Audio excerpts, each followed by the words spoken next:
അപ്പോൾ ഇങ്ങനെയുള്ള ഒരു പൊതുകാര്യത്തിന് വേണ്ടിയിട്ട് ഒരു പൊതുപ്രവർത്തകയായിട്ടുള്ള ഞാൻ ഇടപെടുമ്പോൾ എന്നെ ക്രൂരമായിട്ട് മർദ്ദിക്കുകയും പിടിച്ചു വലിക്കുകയും പട്ടാപ്പകലും മർദ്ദിക്കുകയും മുടി പിടിച്ച് വലിച്ചിഴക്കുകയാണ് ചെയ്തത്.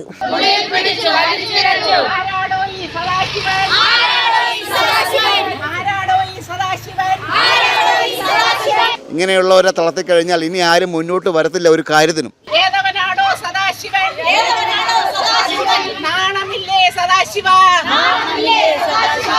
നമസ്കാരം, ഇത് കല്ലമ്പല ചാത്തമ്പാറ മണമ്പൂർ റോഡിലെ വല്യവിള എന്ന സ്ഥലമാണ്. ഇവിടെ ഒരു സംഭവം നടന്നു, അത് അറിഞ്ഞിട്ടാണ് ഞങ്ങൾ എത്തിയത്.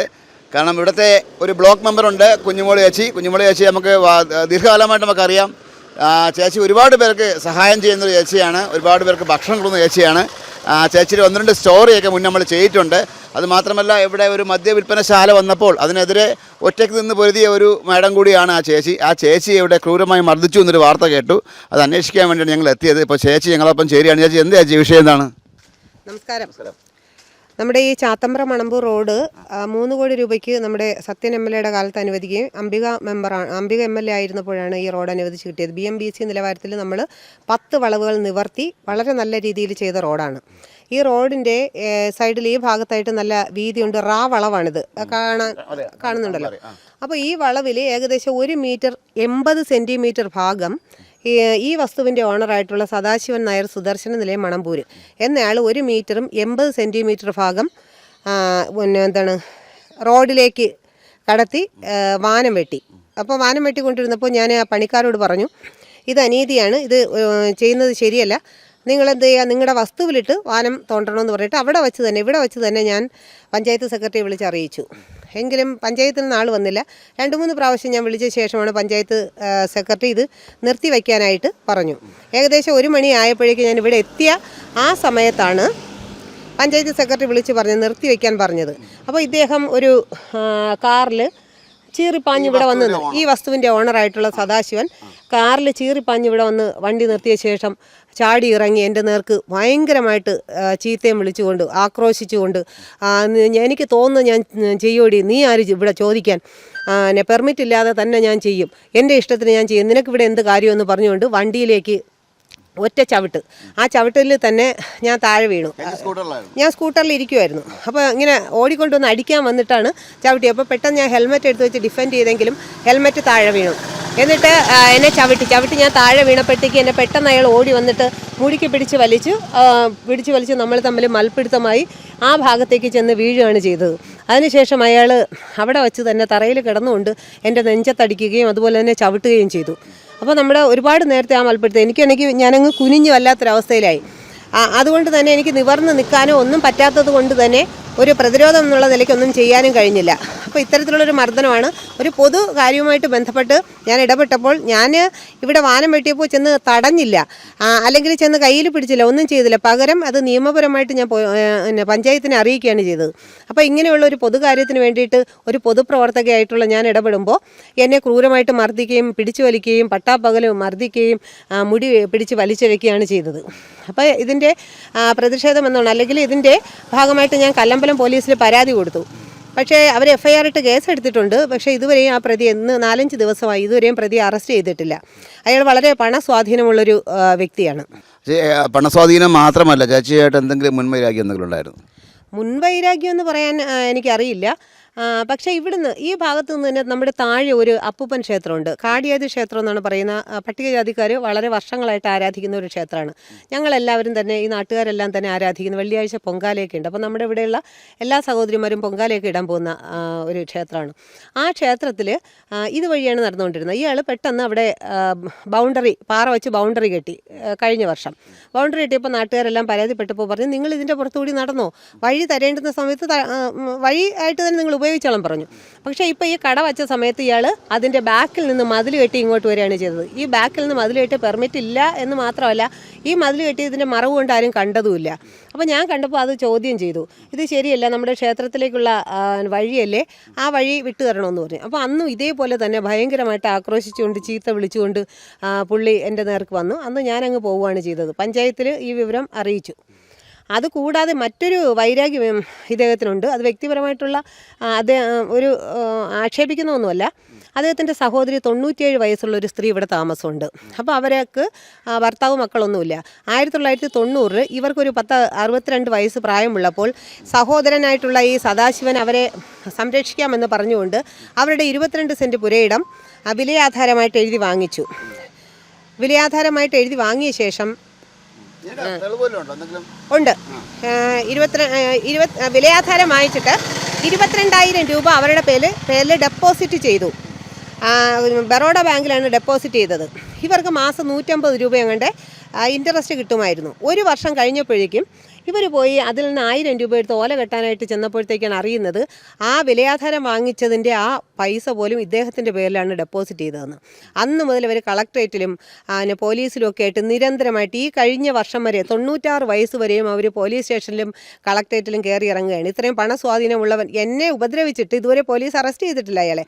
അങ്ങനെയുള്ളൊരു വ്യക്തിക്ക് ഈ പറഞ്ഞ ഒരു അമ്മുമ്മയെ എന്താണ് ഇല്ലാതാക്കാൻ സംരക്ഷിക്കാൻ അയാൾ സംരക്ഷിക്കുന്നില്ല. അപ്പോൾ അങ്ങനെ വന്നപ്പോഴേ അയാൾ സംരക്ഷിക്കുന്നില്ല. ആ പണമെല്ലാം തന്നെ അയാൾ എടുത്തു. അതിനുശേഷം അപ്പോൾ ഇതുമായിട്ട് ബന്ധപ്പെട്ട് ഇവർ അങ്ങ് കിടപ്പിലായ സമയത്ത് നമ്മൾ ഇവിടുത്തെ നാട്ടുകാരും റെസിഡൻസും കൂടി ചെന്ന് അയാളുടെ വീട്ടിൽ ചെന്ന് പറഞ്ഞു, ഈ അമ്മുമ്മയെ നിങ്ങൾ സംരക്ഷിക്കണം, എല്ലാ സ്വത്തും നിങ്ങളല്ലേ തട്ടിയെടുത്തതെന്ന് ചോദിച്ചു. അപ്പോൾ പറഞ്ഞു, ഞാൻ തട്ടിയെഴുന്നും എടുത്തിട്ടില്ല, ഞാൻ വിലയാധാരമാണ് വാങ്ങിയത്, അതിന് തെളിവുണ്ടോ രേഖയുണ്ടോ എന്നാണ് ചോദിക്കുന്നത്. അമ്മുമ്മയുടെ കയ്യിൽ എന്തെങ്കിലും തെളിവോ രേഖയോ ഉണ്ടെങ്കിലേ ഉള്ളൂ. അവരൊരു സീനിയർ സിറ്റിസൺ ആയിരുന്നു അന്നത്തെ കാലത്ത്. ആ സീനിയർ സിറ്റിസൺ ആയിരുന്ന അവരുടെ സ്വത്ത് തട്ടിയെടുത്തിട്ടുണ്ട് എങ്കിൽ അന്നത്തെ രേഖകളും അതുപോലെ തന്നെ ബാങ്ക് ഓഫ് ബറോഡയിൽ ഡെപ്പോസിറ്റ് ചെയ്തതിൻ്റെ രേഖകളും പരിശോധിച്ചാൽ മനസ്സിലാവും അന്ന് ഈ കാര്യങ്ങളെല്ലാം തന്നെ. ഇപ്പോൾ ആ അമ്മ ഉണ്ട്, അവരിഷ്ടം പോലെ പരാതി കൊടുത്തിട്ടുണ്ട്, ധാരാളം, ഇദ്ദേഹത്തിനെതിരെ തന്നെ. എല്ലാ പോലീസ് സ്റ്റേഷനുകളിലും DYSP ഉൾപ്പെടെയുള്ളവർക്ക് വളരെ ഈ പറഞ്ഞ എല്ലാവർക്കും ഈ കാര്യം അറിയാം. അപ്പോൾ ഈ അമ്മുമ്മയെ സംരക്ഷിക്കാത്തതുകൊണ്ട് അവർ രോഗാതുരമായിട്ട് കിടന്ന സമയത്ത് ഞങ്ങൾ അവിടെ പിന്നെ മറ്റൊരു പ്രശ്നം ഉണ്ടായി. ഇവരുടെ കയ്യിൽ പൈസ ഉണ്ട്, പെൻഷൻ പൈസയൊക്കെ ഉണ്ട്. അപ്പോൾ ഈ പൈസ തട്ടിയെടുക്കുന്നതിന് വേണ്ടിയിട്ട് നിരന്തരം ചില ആൾക്കാരവിടെ സാമൂഹ്യ വിരുദ്ധർ വരികയും ഇവരെ ഉപദ്രവിക്കുകയും ചെയ്യുന്ന രീതി ഉണ്ട്. അപ്പോൾ ഞങ്ങൾ അവരുടെ വീടിൻ്റെ ഫ്രണ്ട് പൈസ വിരിച്ച് ഗ്രില്ലിട്ട് കൊടുത്തു. അതിനുശേഷം ഞാൻ നമ്മുടെ നാട്ടുകാരോട് പറഞ്ഞു, നമ്മുടെ നാട്ടിലൊരു മുത്തശ്ശിയല്ലേ, അവരെ നമുക്ക് സംരക്ഷിക്കണം, എല്ലാവരും കൂടി നമുക്ക് എന്തെങ്കിലും സഹായിക്കണമെന്ന് പറഞ്ഞു. അപ്പോൾ ഇവിടെയുള്ള നാട്ടുകാരെല്ലാവരും കൂടി 7 വീട്ടുകാർ ചേർന്ന് പറഞ്ഞു, ശരി ഞാനുൾപ്പെടെ പറഞ്ഞു, നമുക്ക് അവർക്ക് ഭക്ഷണം കൊടുക്കാമെന്നുള്ളൊരു ഡിമാൻഡ് ഞാൻ വച്ചു. അത് നമ്മുടെ നാട്ടുകാരെല്ലാവരും അംഗീകരിച്ചു. ഇപ്പോൾ ഈ ഓരോ ദിവസവും റൊട്ടേറ്റ് ചെയ്ത് ഞങ്ങൾ 7 കുടുംബങ്ങളാണ് ഈ അമ്മുമ്മയ്ക്ക് ആവശ്യമായിട്ടുള്ള ഭക്ഷണം കൊടുക്കുന്നത്. ഇതാണ് അയാൾക്കുള്ള ഏറ്റവും വലിയ വൈരാഗ്യം. ഇയാൾ പലരോടും പറയുകയുണ്ടായി, എന്നെ നാണം കെടുത്താൻ വേണ്ടിയിട്ടാണ് ഈ അമ്മുമ്മയ്ക്ക് ഇങ്ങനെ ഭക്ഷണം കൊടുക്കുന്നതെന്ന്. അയാൾ ഈ അമ്മുമ്മയെ സംരക്ഷിക്കുകയാണെങ്കിൽ പിന്നെ ഞങ്ങൾ ഇങ്ങനെ ഇറങ്ങേണ്ട കാര്യമില്ലല്ലോ. അപ്പോൾ അമ്മുമ്മ ഇപ്പോഴും ഉണ്ട്, 97 വയസ്സ്, ഇപ്പോഴും ഭക്ഷണം കൊടുക്കുക തന്നെ. അത് എന്തായിരുന്നാലും ഞാനുമായിട്ട് ഇങ്ങനെ ഒരു വിഷയം ഉണ്ടായിരുന്നു കരുതിയിട്ട് ഞാൻ ആ ഭക്ഷണം കൊടുക്കുന്നത് മുടക്കില്ല. അത് തുടർന്ന് എൻ്റെ നാട്ടിലുള്ള ഈ 7 വീട്ടുകാർ ഉറപ്പായിട്ടും ഭക്ഷണം അവർക്ക് കൊടുക്കും. ഇദ്ദേഹം ഒളിവിലാണെന്നാണ് പറയുന്നത്. ഇദ്ദേഹം 350 പോലീസ് പിടിക്കുന്നില്ല, എന്തുകൊണ്ടെന്ന് എനിക്കറിയില്ല. ശ്രമിക്കുന്നതായിട്ട് പലരും പറയുന്നുണ്ട്. എനിക്ക് അതിനെക്കുറിച്ചും കൂടുതൽ വിവരമില്ല. എന്തായിരുന്നാലും ഇന്ന് 5 ദിവസമായി. മാർച്ച് 6-ാം തീയതി നടന്നൊരു സംഭവമാണ്. അപ്പോൾ പോലീസ് എന്തായിരുന്നാലും FIR ഇട്ട് കേസെടുത്ത് മഹസറെല്ലാം തന്നെ തയ്യാറാക്കിയിട്ടുണ്ട്. പക്ഷേ പ്രതിയെ പിടിക്കുന്നില്ല. പ്രതിയുടെ വീട്ടിൽ എന്തായിരുന്നാലും ഇല്ല. പ്രതി എവിടെയാണെന്ന് അറിയില്ല. ഇത്രയും കേരള പോലീസ് ഇത്രയും ബുദ്ധിയുള്ള ഏറ്റവും നല്ല എഫിഷ്യൻ്റ് ആയിട്ടുള്ള പോലീസ് ഇതേപോലെ ഒരുത്തനെ പിടിക്കുന്നില്ല എന്നുള്ളതിൽ എനിക്ക് വലിയ മാനസിക വിഷമം കൂടിയുണ്ട്. കാരണം എൻ്റെ മേൽ ഇത്തരത്തിലുള്ളൊരു അക്രമം കൂടി നടന്നു. 1 മുതൽ 8 വരെ വാർഡാണ് ഈ മണമ്പൂർ ഡിവിഷനിലെ എൻ്റെ വാർഡെന്ന് പറയുന്നത്, വർക്കല ബ്ലോക്കിൽ. ഇവിടെ ഏത് സ്ഥലത്ത് വേണമെങ്കിലും ഒരു പൊതുകാര്യമായിട്ട് ബന്ധപ്പെട്ട് എനിക്ക് അവിടെ ചെല്ലാം, ഈ വിഷയത്തിൽ ഇടപെടാം. ഇനി ഒരു ബ്ലോക്ക് മെമ്പർ അല്ല എങ്കിൽ കൂടിയും ഇത്തരത്തിലുള്ളൊരു പൊതുവിഷയത്തിൽ സാധാരണ ഒരു പൗരന് ഇടപെടാവുന്നതാണ്. അപ്പോൾ എന്നിട്ടും ഞാൻ എന്തിനിവിടെ ഇടപെട്ടു എന്നുള്ള ചോദ്യമാണ് അയാളും ചില അധികാരികളും ചോദിക്കുന്നത്. ഒരു ബ്ലോക്ക് മെമ്പർക്ക് ഇതാണ് അവസ്ഥയെങ്കിൽ സാധാരണക്കാരുടെ ജനങ്ങളുടെ അവസ്ഥയാണ് എനിക്ക് മനസ്സിലാക്കാൻ കഴിയാത്തത്. കാരണം ഭരണകക്ഷിയുടെ മെമ്പറും കൂടെയാണ്. എനിക്കും ചേച്ചി അറിയാമെന്നുള്ളത് കുറേ കാലം കൊണ്ട് അറിയാം. ഞാൻ ആദ്യം പറഞ്ഞതുപോലെ മണമ്പൂർ ഹോസ്പിറ്റലിൽ ഭക്ഷണം കൊടുക്കുന്ന കാഴ്ച ഞാൻ കണ്ടിട്ടുണ്ട്, വാർത്ത ചെയ്തിട്ടുണ്ട്. അതുമാത്രമല്ല ഈ ഒരു മദ്യശാല വന്ന് 15 സമരം കണ്ടിട്ടുണ്ട്. അതുമാത്രമല്ല ഒരുപാട് പേർക്ക് അന്നദാനം ഭക്ഷണം കൊടുക്കുന്ന കാര്യത്തിൽ മുൻപന്തിയിൽ നിൽക്കുന്ന ചേച്ചിയാണ്. ആ ചേച്ചിക്ക് ഇങ്ങനെ ഒരു എന്താ ചേച്ചി, ഞാനൊരു സ്ത്രീക്ക്, അനാഥയായിട്ടുള്ളൊരു സ്ത്രീക്ക് വസ്തു വാങ്ങി കൊടുത്തിട്ടുണ്ട്, നാട്ടുകാരുടെയും പാർട്ടിയുടെയും കൂടി സഹായത്തോടുകൂടി. ഇപ്പോൾ ഒരു അമ്മയ്ക്ക്, അതായത് 4 മുക്കിൽ കടയിലാണ് കിടക്കുന്നത്. ആ കടയിൽ കിടക്കുന്ന അമ്മയ്ക്ക് ഒരു ചെറിയ മേൽക്കൂര, ഒന്ന് തല ചായ്ക്കാൻ പറ്റുന്ന രീതിയിലുള്ളൊരു വീട് വെച്ച് കൊടുക്കാനാണ്. വലിയ വീടൊന്നുമല്ല, ഒരു ഒറ്റമുറി വീട്, ഒരു കക്കൂസും കൂടെ ചെയ്തു കൊടുക്കാനുള്ള പണിപ്പുരയിലായിരുന്നു ഞാൻ. ആ ഒരു അത്രയും മനുഷ്യ സ്നേഹമുള്ള ചേച്ചി അറിയാമെന്നുള്ളത് കൊണ്ടാണ് ഈ ചേച്ചിക്ക് ഒരു മർദ്ദനം പറ്റുന്ന പറഞ്ഞപ്പോൾ ഞങ്ങൾ ഓടി എത്തിയത്. എന്തായാലും ഞാൻ വരാൻ വൈകിപ്പോയി. 6-ാം തീയതി ഉള്ള സംഭവമാണ്. ഇന്നിപ്പം ഒരു 4 ദിവസം വൈകിപ്പോയി. കാരണം ഇന്നലെയാണ് ചേച്ചി എനിക്ക് മെസ്സേജ് ചെയ്തത്. ഞങ്ങൾ ഇവിടെ അടുത്തൊന്നുമില്ല ഞങ്ങൾ. അപ്പം മെസ്സേജ് കണ്ട പറഞ്ഞാൽ ഞാൻ ഓടി വരികയായിരുന്നു. ഇത്രയും മനുഷ്യ സ്നേഹിയായ, നാട്ടുകാരെ സ്നേഹിക്കുന്ന, പാർട്ടിയും ഒന്നും നോക്കാവുന്ന നാട്ടുകാരെ സ്നേഹിക്കുന്ന ഒരു ബ്ലോക്ക് മെമ്പർക്കാണ് ഈ അവസ്ഥ പറ്റിയത്. 4 ദിവസമായി പ്രതിയെ അറസ്റ്റ് ചെയ്തിട്ടില്ല. അധികാരം ശ്രദ്ധിക്കുക. കാരണം ഇങ്ങനെയുള്ളവരെ തളർത്തിക്കഴിഞ്ഞാൽ ഇനി ആരും മുന്നോട്ട് വരത്തില്ല ഒരു കാര്യത്തിനും.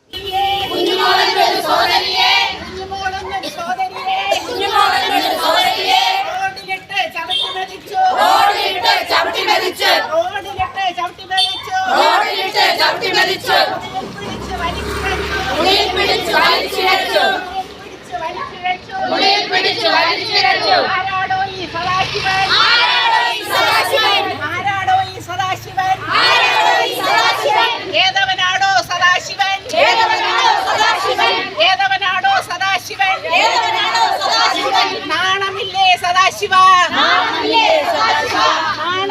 സദാശിവ, ആരാടോ ഈ സദാശിവൻ, ആരാടോ ഈ സദാശിവൻ, തീഷ്ണതയോടുകൂടി തന്നെ തീവ്രമായിട്ട് തന്നെ കുഞ്ഞുമോൾ മെമ്പർക്ക് നീതി കിട്ടും വരെയും നമ്മുടെ ഈ സമരം നമ്മൾ തീർച്ചയായിട്ടും തുടരും. കുഞ്ഞുമോൾ മെമ്പർക്ക് തീർച്ചയായിട്ടും നീതി കിട്ടേണ്ടത് അത്യാവശ്യമാണ്. നമ്മുടെ പൊതുസമൂഹത്തിൻ്റെ തന്നെ ഒരു കടമയാണ് സ്ത്രീകളെ ഇങ്ങനെ ഉപദ്രവിക്കുന്ന നരാധവന്മാർക്ക് കൃത്യമായിട്ടുള്ള ശിക്ഷ ഉറപ്പാക്കേണ്ടതാണ്. ക്യാമറ അരുൺ സാറിനൊപ്പം ശ്രീത്ത് മാരാർ സൈനിങ് ഓഫ്.